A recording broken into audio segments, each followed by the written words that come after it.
Assalamualaikum warahmatullahi wabarakatuh. Alhamdulillahilladzi hadana lihadza wa ma kunna linahtadiya laula an hadanallah. Laqad ja'at rusulu rabbina bil haqq wa nutu antil kumul jannatu uristumuha bima kuntum ta'malun.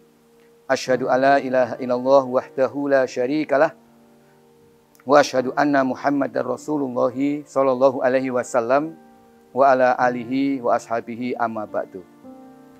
Para bapak, para ibu, saudara-saudari kaum muslimin wal muslimat yang kami hormati. Alhamdulillah kita haturkan puji syukur kehadirat Allah Subhanahu wa taala bahwa atas izin Allah kita masih diberi umur panjang sehingga menjumpai bulan suci Ramadan. Salah satu keutamaan dari bulan Ramadan bahwa Allah menurunkan kitab suci Al-Quran pada bulan ini. Allah berfirman, Syahrul Ramadan allazi unzila fihil Quran hudal linnas wa bayyinatin minal huda wal furqan. Hari-hari yang diwajibkan bagi manusia untuk melaksanakan ibadah puasa adalah bulan Ramadan, yang di dalam bulan itu diturunkan kitab suci Al-Quran. Hudal linas, yang menjadi hidayah bagi umat manusia, wa bayyinatin minal huda, dan merupakan penjelasan dari hidayah yang Allah berikan kepada umat manusia, wal furqan, juga sebagai pembeda antara yang hak dan yang batal. Tentu kita sebagai umat Islam,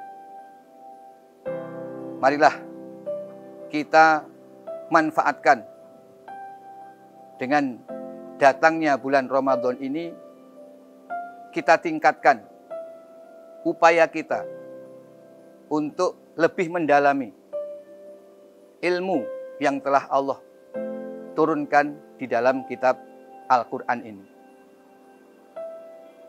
Dalam surat Yunus ayat 57-58 Allah juga berfirman, Ya ayyuhan nas, qad ja'atkum mau'izatun mir rabbikum wa syifa'ul lima fis sudur wa hudan wa rahmatun lil mu'minin.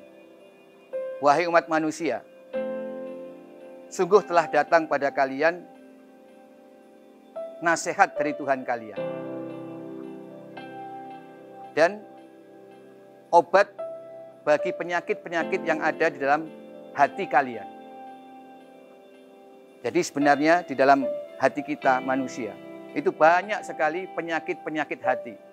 Terkadang kita pun tidak menyadari bahwa sesungguhnya hati kita ini sakit.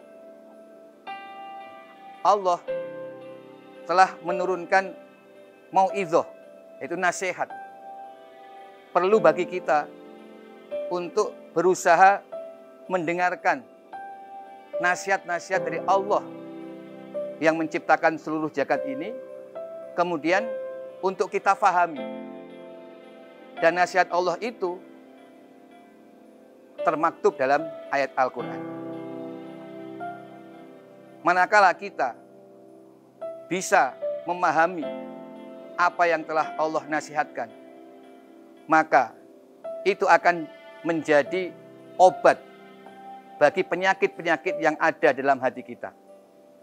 Terutama penyakit kekufuran, kemunafikan, kesombongan, iri, dengki, yang bisa menyebabkan manusia menjadi kufur.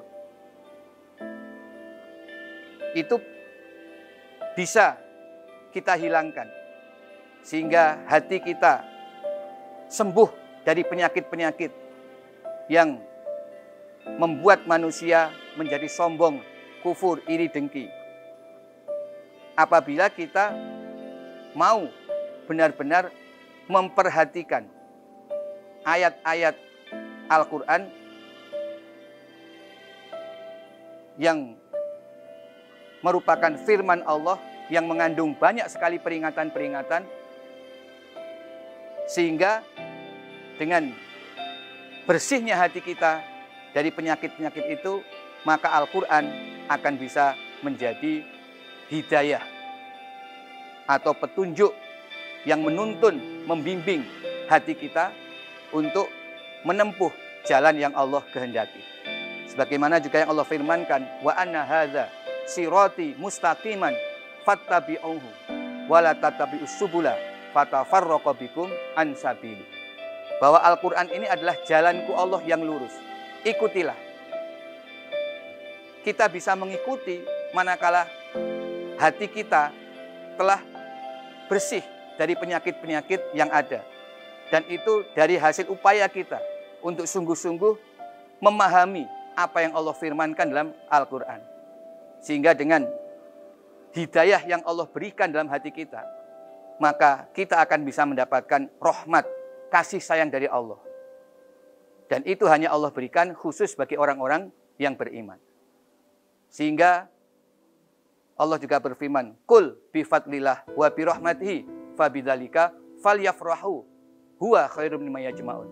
Katakan Muhammad, dengan fadl dan rahmat Allah hendaknya orang-orang iman merasa bergembira.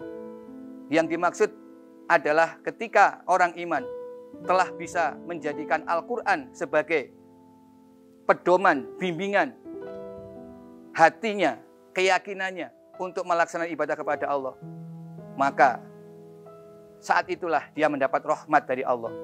Maka orang iman supaya merasa bersyukur, supaya merasa bergembira, karena nilainya lebih baik daripada dunia dan seisinya. Terkait dengan hal ini, kita buka dalam hadis Bukhari,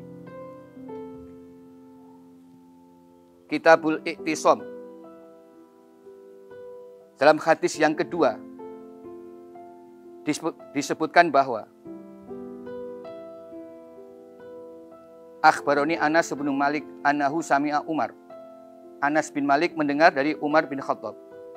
Al-ghada hina baya al-muslimun Abu Bakrin. Pada pagi harinya, tatkala orang-orang Islam membaiat kepada Khalifah Abu Bakar. Wastawa ala mimbai Rasulillah sallallahu alaihi wasallam. Kemudian Khalifah Umar duduk di atas mimbar Nabi. Tasyahada qabla Abi Bakrin. Khalifah Umar membaca tasyahud sebelum Abu Bakar menyampaikan pidato beliau. Faqala, berkata Khalifah Umar, amma ba'du fakhtarallahu li rasulihi sallallahu alaihi wasallam allazi indahu alallazi indakum. Allah telah memilihkan kepada Nabi Muhammad sallallahu alaihi wasallam kenikmatan-kenikmatan yang ada di sisinya, mengalahkan nikmat-nikmat yang ada di sisi kalian. Maksudnya, saat ini Nabi Muhammad SAW telah wafat. Beliau telah dipilih oleh Allah untuk menikmati kebahagiaan yang ada di alam akhirat, mengalahkan segala kenikmatan yang ada di dunia ini. Kemudian Khalifah Umar bersabda, wa hadzal kitab alladzi hadallahu bihi rasulakum. Ketahuilah bahwa ini kitab Al-Quran yang Allah telah memberi hidayah kepada Rasul yang diutus pada kalian, yaitu Nabi Muhammad SAW, dengan kitab Al-Quran ini. Dalam khutbahnya ini, Khalifah Umar menandaskan bahwa Allah memberi hidayah kepada Nabi kita adalah dengan kitab Al-Quran. Fakhudhu bihi tahtadu, maka ambillah kitab Al-Quran, kalian akan mendapatkan petunjuk itu. Wa innama hadallahu bihi rasulahu. Dan sekali lagi Khalifah Umar menegaskan, sesungguhnya Allah memberi hidayah dengan kitab Al-Quran rasulahu kepada utusannya Allah. Dalam kesempatan ini kami mengingatkan, marilah kita lebih meningkatkan upaya kita untuk lebih memahami isi dalam kitab Al-Quran. Kita sering membaca, kemudian memahami makna, keterangannya. Lalu kita upayakan mengamalkan menurut kemampuan kita, sedikit demi sedikit ayat demi ayat sebagaimana yang dilakukan oleh para sahabat.